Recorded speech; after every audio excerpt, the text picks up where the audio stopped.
Thallus organisation इन algae, इस topic के बारे में देखते हैं। एल्गी या शैवालों में जो प्लांट बॉडी होता है उसी को हम थैलस कहते हैं, क्योंकि इनका जो प्लांट बॉडी है या जो थैलस है वो जड़ तना पत्ती के रूप में विभेदित नहीं होता है, डिफ्रेंशिएट नहीं होता है।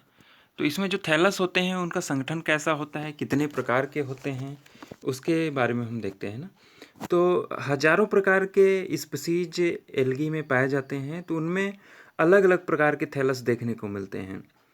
ठीक है, अलग अलग प्रकार के एल्गी में डिफरेंट टाइप के थैलस देखने को मिलते हैं।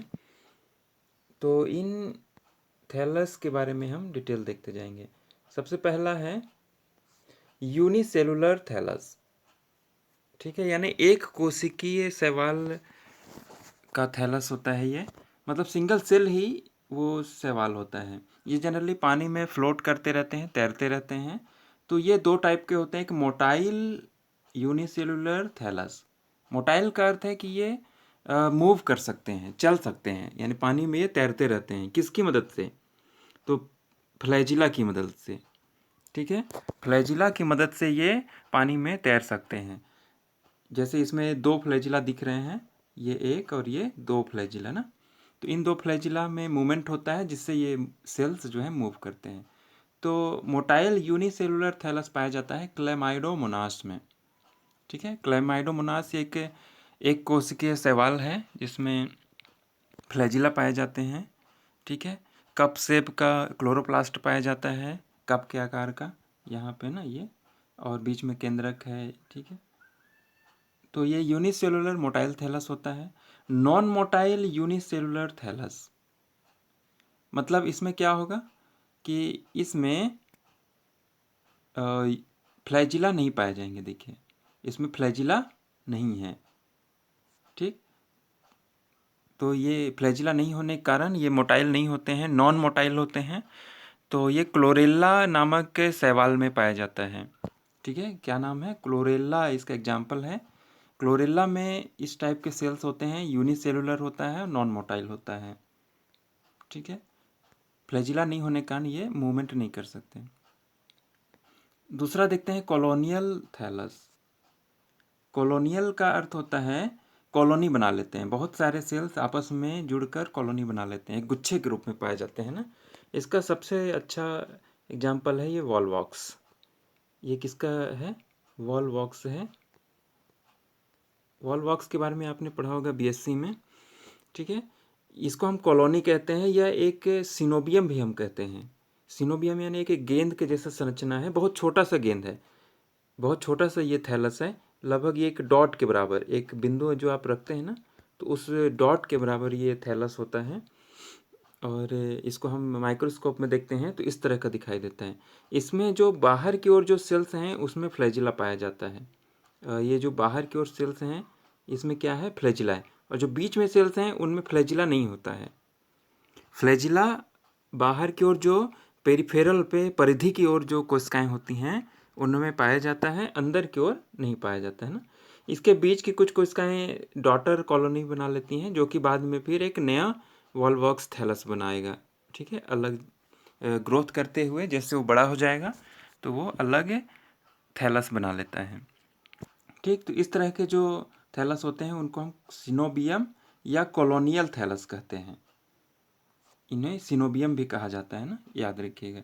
सिनोबियम यानी गुच्छे में पाया जाना। तो वॉलवॉक्स किसका एग्जाम्पल है? मोटाइल कॉलोनियल थैलस का एग्जाम्पल है। इनमें फ्लैजिला पाए जाते हैं, इसलिए क्या होते हैं? ये मोटाइल होते हैं। मोटाइल यानी गतिमान या चलनशील होना। ठीक है, फ्लैजिला पाए जाते हैं इसलिए ये मोटाइल होते हैं। दूसरा टाइप कॉलोनियल थैलस में ही है, नॉन मोटाइल कॉलोनियल थैलस।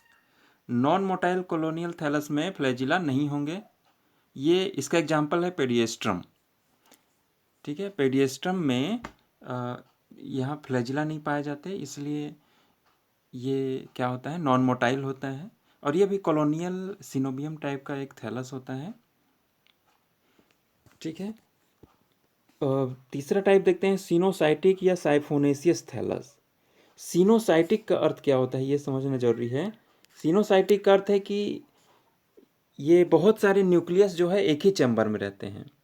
जैसे ये वाउचेरिया में आप देख रहे हैं, इसमें बहुत सारी ये क्या है, न्यूक्लियस हैं, जो कि एक ही चैम्बर में, उनके बीच में इस तरह से सेल बटे नहीं हुए हैं ना, साइटोकाइनेसिस नहीं होता है, सेल प्लेट नहीं बनता, जिसके कारण क्या होता है कि एक ही चैम्बर, पूरा का पूरा जो थैलस होता है एक चैम्बर होता है और उसमें बहुत सारे न्यूक्लियस होते हैं। तो इस तरह की जो थैलस होती है उसे सिनोसाइटिक या साइफोनेसियस थैलस कहते हैं। ठीक है, इसका बेस्ट एग्जांपल एसिटाबुलेरिया, कॉलरपा, वाउचेरिया है ना। एसिटाबुलेरिया में क्या होता है कि ये ग्लास के शेप का ये एक छत्रक बनाता है, ऊपर में कैप बनाता है। ठीक है, जो कि पूरा एक कोशिकीय होता है, हालांकि इसमें बहुत सारे न्यूक्लियस होते हैं। ठीक है, बेस पर किसी चीज़ से ये जुड़ा होता है। ठीक है, बेस में राइजोइड्स होते हैं, स्टाक और कैप होते हैं। तो एसिटाबुलेरिया काफ़ी अच्छा एग्जाम्पल है। एसिटाबुलेरिया को मरमेड्स वाइन ग्लास भी बोलते हैं। ये वाइन ग्लास की तरह दिखाई देता है, कांच का एक जो चौड़े मुंह वाला ग्लास होता है उसकी तरह। तो मरमेड यानी जल परी के लिए होता है ना, तो इसको एक कॉमन नेम दिया गया है, मरमेड्स वाइन ग्लास एल्गी भी कहते हैं। तो इसका साइंटिफिक नेम एस्टाबुलेरिया है। तो एस्टाबुलेरिया में थैलस सिनोसाइटिक या साइफोनेसियस टाइप का होता है। ठीक है, पूरा थैलस एक ही सेल होता है, इसमें बहुत सारे न्यूक्लियस होते हैं। कॉलरपा में भी इसी तरीके से होता है। देखिए ये जो इस तरीके से फ्रॉन्ड है, ये हॉरिजॉन्टल राइजोम है, नीचे जो जड़ है ये इसको राइजोइड्स बोलते हैं। ठीक, तो इसमें भी एक ही चैम्बर होता है, बहुत सारे न्यूक्लियस। वाउचेरिया जो कि एक प्रकार का एल्गी ही है, इसमें भी इसी तरह का सिनोसाइटिक थैलस होता है। ठीक है, एसिटाबुलेरिया, वाउचेरिया और कॉलरपा। ठीक, कॉलरपा में भी इसी तरह का होता है। चौथा टाइप देखते हैं फिलामेंटस। फिलामेंट यानी लंबे लंबे धागे नुमा या तंतुवत थैलस को कहेंगे ना। तो ये दो प्रकार के होंगे, एक अनब्रांच्ड, अनब्रांच्ड मतलब जिसमें साइड में शाखाएं ना निकली हों। ठीक, एक केवल एक सीधा हो इसमें। तो यूलोथ्रिक्स में, स्पायरोगायरा में, उडोगोनियम में क्या पाया जाता है, अनब्रांच्ड थैलस होता है, मतलब सारे कोशिकाएं एक के बाद एक लाइन में जुड़ी होती हैं, बेस में किसी चीज़ से जुड़े होते हैं। उडोगोनियम में भी ऐसा ही है, लंबी एक संरचना होती है, एक सिंपल फिलामेंट पाया जाता है। स्पायरोगायरा में भी इसी तरह का मिलता है ना। स्पायरोगायरा का डायग्राम नहीं बना है यहाँ पे। तो स्पायरोगायरा में भी फिलामेंटस थैलस होता है, जो कि अनब्रांच्ड होता है। कैसा होता है, अनब्रांच्ड। ठीक, दूसरा देखते हैं ब्रांच्ड फिलामेंटस थैलस। ब्रांच्ड मतलब शाखाएं होंगी, एक सीधा है, साइड में भी शाखाएं निकली हुई हैं। ठीक है, इनके लास्ट में ओगोनियम पाया जाता है बल्बोकीट में। तो इस टाइप के जो थैलस है, ब्रांच्ड फिलामेंटस थैलस, ये बल्बोकीट नामक एल्गी में पाया जाता है। ठीक है, ये ग्रीन एल्गी ही है, बल्बोकीट। चौथा देखते हैं फॉलिएसियस। फॉलिएसियस यानी का अर्थ है पत्ती के समान उनका थैलस होता है। जैसे ये एक आधार में जुड़ा हुआ है और ऊपर का जो पूरा एरिया क्या है, एक लीफ के जैसा चपटा फ्लैट देखने को मिलता है। तो इसका एग्जांपल है अल्वा लैक्टुका। ठीक है, इसको सलाद के रूप में यूज भी किया जाता है। ये समुद्र में पाया जाने वाला एक ग्रीन एल्गी है। ठीक है, तो ये फॉलिएसियस होते हैं यानी पत्ती के समान। सबसे मोस्ट एडवांस टाइप का जो थैलस होता है हेट्रोट्राइकस। हेट्रोट्राइकस का अर्थ क्या होता है ये समझेंगे। ये सबसे एडवांस टाइप का थैलस माना जाता है। इसमें एक अरेक्ट सिस्टम होता है, मतलब जो ऊपर की ओर ग्रोथ करता है, और एक प्रोस्टेट सिस्टम। प्रोस्टेट यानी जो जमीन के ऊपर फैला रहेगा, हॉरिजॉन्टल ग्रोथ करता है ना, जमीन के ऊपर चिपके हुए ग्रोथ करेगा। तो ये दोनों सिस्टम एक ही पौधे में होते हैं। अरेक्ट सिस्टम जो कि जमीन से के ऊपर की ओर ग्रोथ करता है, और प्रोस्टेट सिस्टम क्या होगा, जो जमीन के पैरेलल ग्रोथ करता है यानी समानांतर ग्रोथ करेगा। ठीक है, इसका एक डायग्राम में यहाँ पे है, एग्जाम्पल है स्टीजियोक्लोनियम। स्टीजियोक्लोनियम। ठीक है, तो इसमें ये जमीन के ऊपर फैला हुआ प्रोस्टेट सिस्टम है। ठीक है, हॉरिजॉन्टल है जमीन के, और एक जमीन से ऊपर की ओर ग्रो करता हुआ ये क्या है, अरेक्ट सिस्टम। अरेक्ट यानी सीधा खड़ा हुआ, और प्रोस्टेट यानी जमीन पे पड़ा हुआ। ठीक है, तो ये दोनों सिस्टम होते हैं, इसलिए इनको हेट्रोट्राइकस थैलस कहते हैं। एग्जाम्पल क्या है, स्टीजियोक्लोनियम, और इसको क्या बोलते हैं, हेट्रोट्राइकस। ठीक है, इसका और एग्जाम्पल है, एक एग्जाम्पल ये भी है, फ्रिट्ज़िएला। ठीक है, फ्रिट्ज़िएला में भी ये प्रोस्टेट सिस्टम है जो ज़मीन के समानांतर है और ऊपर की ओर ग्रोथ किया है ना।